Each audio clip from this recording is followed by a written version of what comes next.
President Biden recently signed the infrastructure bill into law.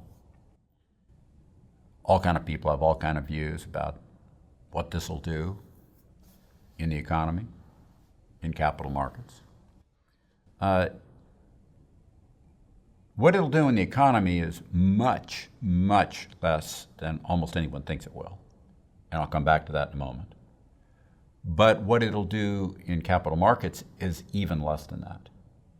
Now, as it relates to capital markets, not the economy, I want to point out that simply we have a long history of bills of all kinds passing through Congress and being signed by presidents. And we have a long history of securities prices, which we can then measure to look for cause and effect.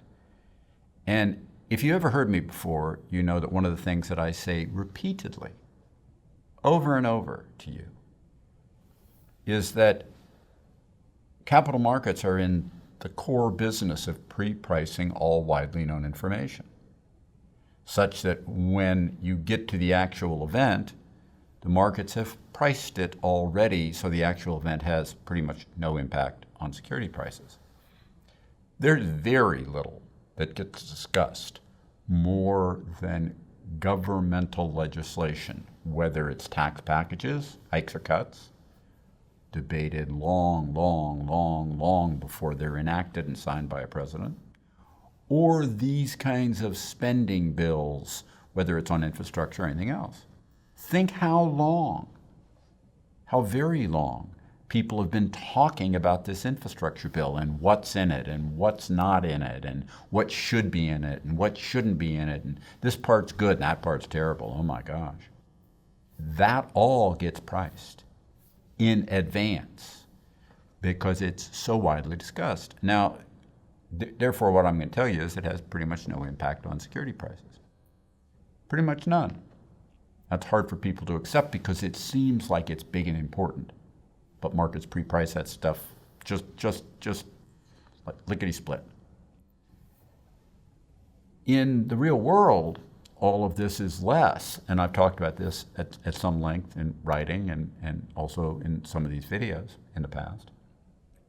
Because in today's day and age, a lot of this stuff, once you pass the legislation, is actually hard to do.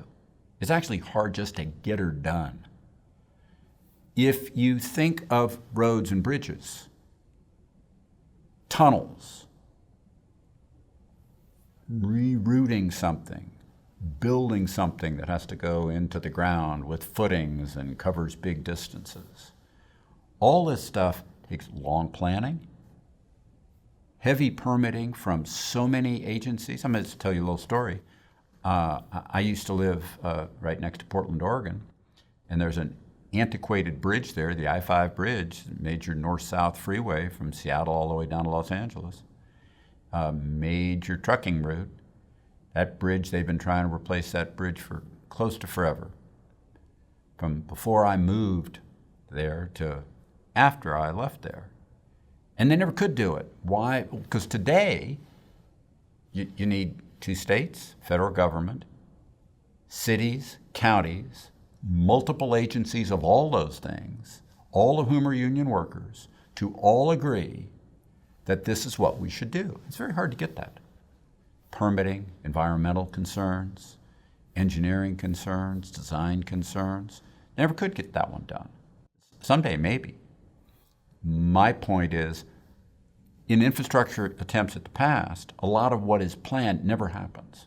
Because by the time you would ever get through that permitting process, another Congress and another Congress and another Congress changes it.